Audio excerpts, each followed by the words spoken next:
बिस्मिल्लाहिर्रहमानिर्रहीम। अस्सलाम वालेकुम नादरीन, आप यूट्यूब चैनल देख रहे हैं। मैं इमरान खान हूँ। इंपॉर्टेंट खबरें पाकिस्तान के हवाले से। वेस्ट अपना दबाव बढ़ा रहा है।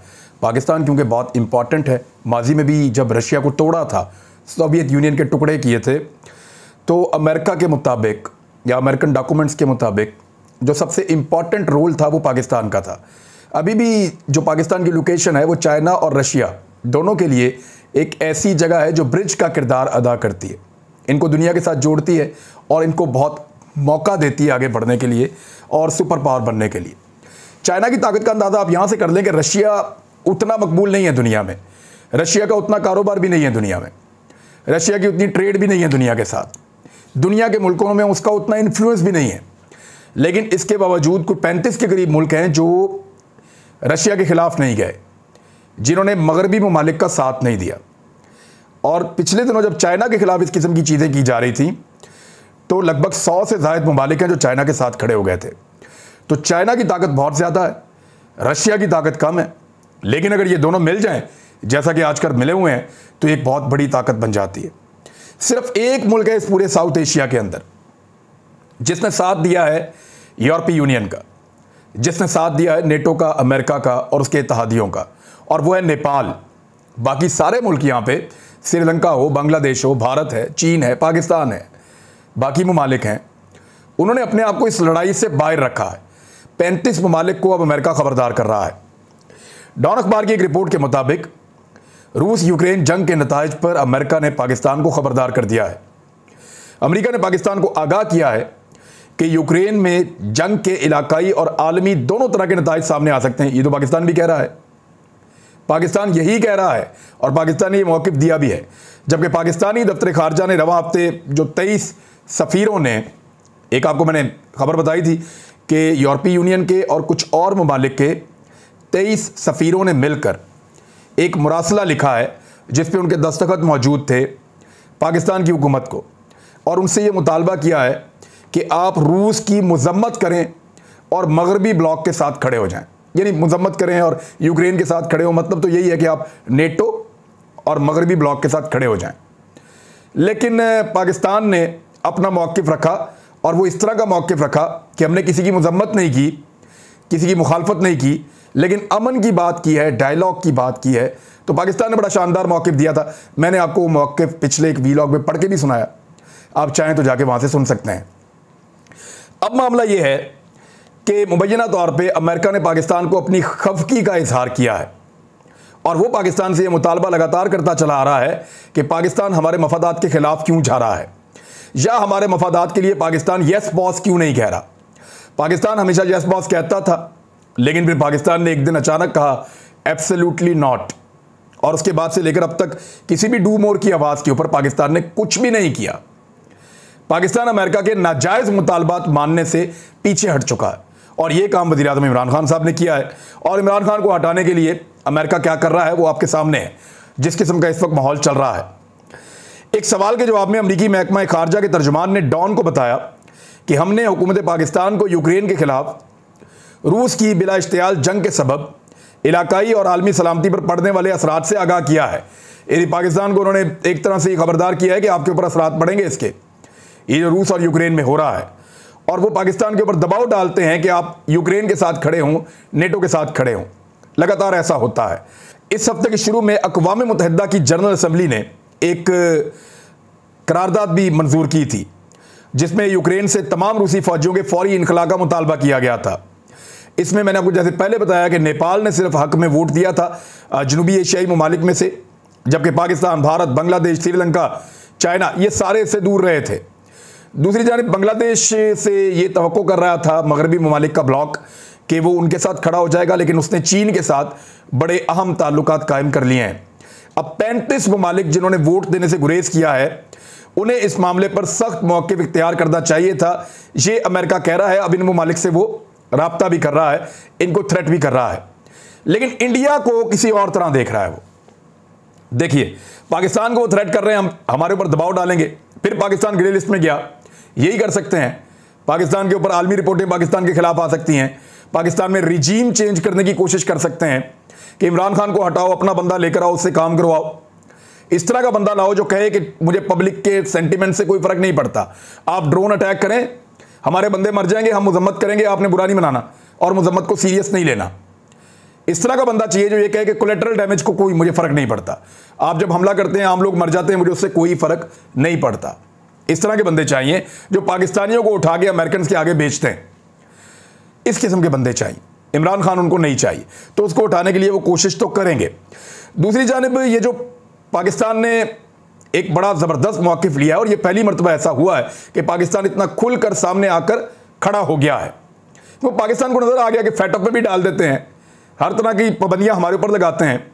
रूस का दौरा करने की वजह से 2016 का एक लटका हुआ केस था मनी लॉन्ड्रिंग का, नवाज शरीफ साहब के दौर का, अब जाके नेशनल बैंक ऑफ पाकिस्तान को जुर्माना कर दिया उन्होंने। अब क्यों किया? अब इसलिए किया क्योंकि उनको रूस का दौरा पसंद नहीं आया, और ये सब अचानक से हुआ कि 2 अलग अलग इदारों ने अमेरिका के इनको जुर्माना कर दिया, और इनके ऊपर जो है वो जुर्माना आयद करके उनको कहा जी वसूली करेंगे। तो ये जो सारी सूरत हाल है अंधे को भी नजर आ रही है। यूरोपीय यूनियन का जो एक मुरासला मिला था पाकिस्तान को, पाकिस्तान ने उस पर रिएक्ट किया है, डट गया है पाकिस्तान। ये वो पाकिस्तान नहीं है, ये मुख्तलिफ पाकिस्तान है। हम आज़ादी से बात कर रहे हैं। पाकिस्तान ने यूक्रेन के हवाले से यूरोपीय यूनियन और दीगर ममालिक के मुश्तरका बयान को सफारती आदाब के मुनाफी करार देते हुए कहा है कि इस तरह का बयान नाकाबिल कबूल है। देखिए, जब अक़वाम मुत्तहिदा बना हुआ है, एक आलमी इदारा, उसकी छतरी के नीचे तमाम मुल्क इकट्ठे होते हैं और इंडिपेंडेंटली अपनी अपनी राय का इजहार करते हैं। ये नहीं हो सकता कि आप मुल्कों को दबाएं और उनको जोर जबरदस्ती ये कहें कि क्योंकि मेरी ये ओपिनियन है, हम चाहते हैं कि तुम भी ये बोलो, और फिर वो भी वो बोलें। तो इस तरह अक़वाम मुत्तहिदा का जो किरदार है वो ख़त्म हो जाता है, उसका असर ख़त्म हो जाता है, उसका मकसद फौत हो जाता है। वजह यह है कि अक़वाम मुत्तहिदा बना था कि तमाम नेशंस वहां पे आएं और अपना अपना मौक़िफ़ सबके सामने रखें आज़ादी के साथ, और सबके मौक़िफ़ का एहतराम होगा, उसको सुना जाएगा, फिर कसरत राय से फैसला कर लिया जाएगा। लेकिन अब यूरोपीय यूनियन के ममालिक इकट्ठे होकर दबाव डालने के लिए पाकिस्तान की हुकूमत को एक लेटर लिखते हैं कि जनाब आपने ये मौक़िफ़ लेना और ये नहीं लेना। तो ये अक़वाम मुत्तहिदा के चार्टर के भी खिलाफ है, और ये सफारती उसूलों के भी खिलाफ है, आदाब के भी खिलाफ है। इससे कबल यूरोपीय यूनियन और दूसरे ममालिक के सफ़ीरों ने अपना मुश्तरका बयान में पाकिस्तान से कहा था कि वो यूक्रेन के खिलाफ रूस के फौजी ऑपरेशन की मजम्मत करे। दफ्तर खारजा के तर्जुमान आसिम इफ्तिखार अहमद ने अपने बयान में कहा कि पाकिस्तान ने अपनी तशवीश यूरोपीय सफारत खानों को भिजवा दी है, जबकि सेक्रेटरी खारजा ने मामला यूरोपीय सफारत खानों के साथ उठाया है, और यूरोपीय ममालिक ने तस्लीम किया है कि ऐसी प्रेस रिलीज उन्हें जारी नहीं करनी चाहिए थी। तर्जुमान ने कहा कि हमने इस बयान को मुस्तरद कर दिया है और ये कहा है कि पाकिस्तान के खिलाफ ऐसी ज़बान इस्तेमाल करना दुरुस्त नहीं है। यूरोपीय ममालिक के सफारत खानों को ऐसा तरीका इख्तियार नहीं करना चाहिए था, और ये बयान सफारती आदाब के खिलाफ है। कोई ये सोच सकता था?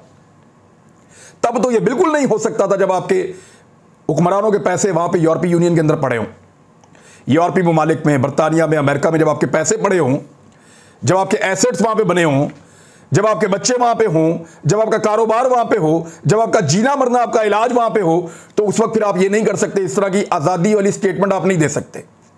तब आप नहीं कह सकते कि सफारती आदाब सीखो, हम पे दबाव मत डालो। तब आप सर फेंक के नीचे देखना शुरू कर देते हैं, जो हुक्म जनाब। लेकिन पाकिस्तान जाग रहा है, पाकिस्तान आज़ाद हो रहा है। बेशक मुश्किलें आ रही हैं, आज़ादी की आपको कीमत देनी पड़ती है। पाकिस्तान ने 47 में भी दी थी, पाकिस्तान ने दहशतगर्दी से आज़ादी में भी कीमत चुकाई है। अब पाकिस्तान आलमी कुव्वतों से आज़ादी में भी कीमत अगर चुका लेता है तो जान छूट जाएगी। हर वक्त do more do more do more, और बहुत कुछ ऐसा जो हमारे अपने मफाद के खिलाफ है वो हमें मनवा लेते हैं। तो अच्छी बात है कि पाकिस्तान ने यूरोप को रियलाइज़ करवाया, और यूरोप ने रियलाइज़ किया और तस्लीम किया कि उन्होंने ये गलत किया, ऐसा नहीं होना चाहिए था। अब बदला तो होता है ना। देखें, पाकिस्तान का नाम FATF की ग्रे लिस्ट में फिर चला गया। हमने बेशुमार मुल्कों से बेहतर परफॉर्म किया। मैंने कई वीलॉग्स में आपको बताया, चार्ट्स दिखा दिखा कर आपको बताया, डायग्राम के साथ समझाया कि पाकिस्तान ने बेहतरीन काम किया, फिर भी ग्रे लिस्ट में। एक और मुल्क ग्रे लिस्ट में गया, UAE, यूनाइटेड अरब एमिरेट्स। बड़ा करीबी मुल्क है गोरों के, बड़े अच्छे ताल्लुकात हैं इनके, बहुत ज़्यादा तिजारत करते हैं यूरोप के साथ। यूरोपीय लोग इस मंडी को इस्तेमाल करते हैं UAE को। लेकिन ग्रे लिस्ट में क्यों गए? इससे पहले तो नहीं गए थे। अब वो ग्रे लिस्ट में इसलिए गए हैं क्योंकि उन्होंने रूस के मामले पर वोट नहीं दिया। रूस और यूक्रेन के मामले पर रशिया के खिलाफ उन्होंने भी वोट नहीं दिया। यानी 3 ऐसे मुल्क थे जिनके पास ये कैपेसिटी थी और तीनों ने वोटिंग नहीं की थी। एक था चाइना, एक था इंडिया और एक था यूएई। इन तीनों ने नहीं की। चाइना के खिलाफ अमेरिका कुछ कर नहीं सकता, वो बहुत बड़ा जाइंट है और वो गले पड़ेगा। इंडिया जो है उसके खिलाफ करना नहीं चाहता, वजह यह है कि इंडिया पे पाबंदियां लगाई तो चाइना को फायदा हो जाएगा। फिर चाइना के खिलाफ वो किसको इस्तेमाल करेगा?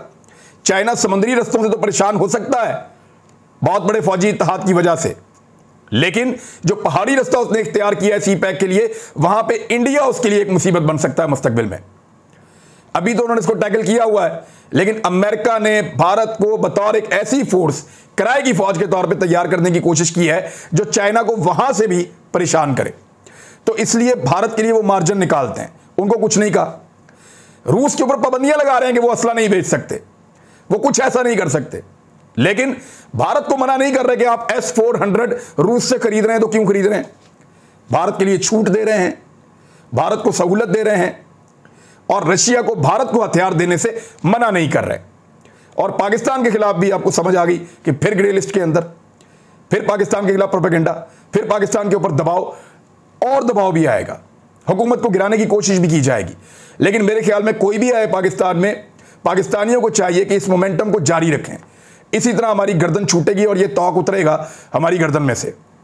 यूएई जो है वो अब सजा भुगत रहा है क्योंकि अमेरिका ने मैसेज तो देना था और यूएई को ग्रे लिस्ट में डाला है।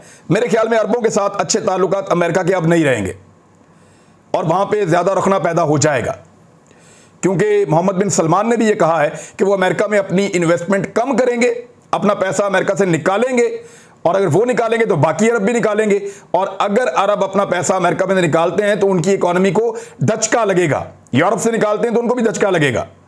और साफ कहा मोहम्मद बिन सलमान ने कि अगर जो बाइडन मुझे समझ नहीं पा रहा तो ये मेरा कसूर नहीं है, हमारे अंदरूनी मामलात में वो मुदाखलत ना करें, हम उनके अंदरूनी मामलात में मुदाखलत नहीं करते। और फिर उन्होंने कहा कि हम इन्वेस्टमेंट वहां पे लगातार कम करेंगे। पेशावर वाले धमाके की तरफ आ जाएं, वहां पे कुछ आम लीड्स मिली हैं और ख़ासतौर पे दाइश ने इस धमाके की जिम्मेदारी कबूल कर ली है। दाइश इस किस्म के अटैक्स करते हैं, उन्होंने अफ़गानिस्तान में भी किए हैं, पाकिस्तान में भी किए हैं। और पेशावर में जुमे की नमाज के दौरान जो मरकज़ी मस्जिद थी अहले तशी बरादरी की, उस पर हमला हुआ। 62 अफराद अब तक की इत्तला के मुताबिक इसमें शहीद हो चुके हैं, जबकि आलमी दहशतगर्द तंजीम दाइश ने जिम्मेदारी कबूल कर ली है। दाइश ने अपनी एक वेबसाइट के ऊपर, अमाक उसका नाम है, उस पर एक बयान जारी किया कि आज दाइश का एक जंगजू पेशावर में शिया मस्जिद पर हमला करने में कामयाब हुआ। ये बयान उन्होंने जारी किया है। ये खबर मुख्तलिफ आलमी अखबारात के अंदर छपी है। ये दहशतगर्दी का एक बहुत बड़ा वाक़या है। वज़ीर आज़म ने ये क्लेम किया है कि वो बहुत करीब पहुंच गए हैं उन लोगों तक और उनका ताक़ुब किया जा रहा है और सारी लीड मिल गई है, हर चीज़ का पता चल गया है। और साथ ही साथ उन्होंने इन अनासर को अंजाम तक पहुंचाने के अहकामात जारी किए हैं। हसास मालूमात जो हैं इब्तदाई तहकीकात के बाद वो वज़ीर आज़म को दी गई हैं। वज़ीर दाखिला ने भी वज़ीर आज़म को इस वाक़े की तफसीलात से आगाह किया है और इब्तदाई जो तहकीकाती रिपोर्ट है वो भी पेश की गई है और जो सहूलतकार हैं उन तक भी खुरा निकल चुका है। नादरा ने बाकायदा खुदकुश बम्बार को भी पहचान लिया है और सारा डाटा, सारे जो डॉट्स हैं वो कनेक्ट हो चुके हैं। लेकिन फिर भी मैं ये कहूँगा कि ये पाकिस्तान की एजेंसीज़ का और सिक्योरिटी का एक फेलियर है, इतना बड़ा वाक़या हो जाना। लेकिन उसके बाद अगर इन लोगों को पकड़ के निशाने इबरत बनाया जाए और इनका कलाकमा किया जाए तो ये अज़म हमें करना चाहिए कि ये आखिरी वाक़या था। आइंदा हम पाकिस्तान में इस तरह का वाक़या नहीं होने देंगे और मासूम शहरियों को निशाना नहीं बनने देंगे। ये अज़म तो होना चाहिए। बैरिस्टर सैफ ने यह बताया कि नादरा की मदद से खुदकुश बम्बार की शनाख्त हुई है और 48 घंटों में पूरा नेटवर्क मीडिया के सामने उन्होंने कहा जी पेश कर देंगे, इतनी तेज़ी से हमने काम किया है। दूसरी जानिब जो अफगान तालिबान हैं उन्होंने पेशावर धमाके की शदीद मजम्मत की है। ज़बीउल्लाह मुजाहिद ने स्टेटमेंट जारी किया है, उन्होंने कहा कि मस्जिद के ऊपर धमाका इंतहाई काबिल मजम्मत है, शहरियों और नमाजियों पर हमले का कोई जवाज़ नहीं है। पेशावर की जामे मस्जिद में होने वाले खुदकुश बम धमाके की शदीद मजम्मत करते हैं। अफसोसनाक वाक़े में शहीद होने वाले नमाजियों के लवाहिकीन से इजहार ताज़ियत भी करते हैं। तो ये अफगान तालिबान ने इसके ऊपर स्टेटमेंट जारी किया है। ऑस्ट्रेलियाई क्रिकेट टीम जिसको भारतीय लगातार खौफ ज़्यादा करने की कोशिश कर रहे थे कि वो इस धमाके के बाद पाकिस्तान से निकल जाएं। तो ऑस्ट्रेलियाई क्रिकेट टीम के कोच एंड्रयू मैकडोनाल्ड का बयान सामने आया है और उन्होंने ये कहा कि पेशावर में होने वाले धमाके के बावजूद पाकिस्तान में सिक्योरिटी इंतजामात पर मुकम्मल इत्मीनान है। ऑस्ट्रेलियाई क्रिकेट टीम पाकिस्तान में अच्छे हाथों में है और ऑस्ट्रेलियाई क्रिकेट टीम के कोच ने बताया कि हमारी हमदर्दी वाज़े तौर पर पेशावर के लोगों के साथ है। जब से हम पाकिस्तान पहुंचे हैं तब से तमाम खिलाड़ी महफूज हैं और वैसे भी पाकिस्तान क्रिकेट बोर्ड ने और रियासत पाकिस्तान ने इनको सरबराह मुमलिकत के तर्ज की सिक्योरिटी फराहम की हुई है। और ऑस्ट्रेलियाई क्रिकेट बोर्ड ने अपना बहुत पहले भी धमकियां आ रही थी, भारत के अंदर से बहुत ज़्यादा सोशल मीडिया पे मवाद आ रहा था, दौरा शुरू होने से पहले भी रोकने की कोशिश की गई। अब ये जो दौरा हुआ है, क्योंकि दाइश के नेटवर्क के लोग, इनकी कुछ जो लिंक्स हैं वो भारत के साथ भी मिलते हैं, वहाँ पे भी इस तरह के वाक़यात हुए हैं और कई और दुश्मन ममालिक के साथ भी मिलते हैं और कई हमसाया ममालिक के अंदर ये एक्टिविटीज़ भी करते रहते हैं। लिहाजा पाकिस्तान को ये नेटवर्क पाकिस्तान में पूरी तरह से तोड़ने की ज़रूरत है। पंजाब में सिक्योरिटी का हाई अलर्ट जारी किया गया है और इस किस्म के खदशात मौजूद हैं कि हसास मकामात के ऊपर आने वाले दिनों में खुदा न खास्ता हमला हो सकता है। सर्च ऑपरेशंस अभी भी किए जा रहे हैं। अब तक के लिए इतने, अपना ख्याल रखिएगा, अपने इस चैनल का भी। अल्लाह हाफ़िज़।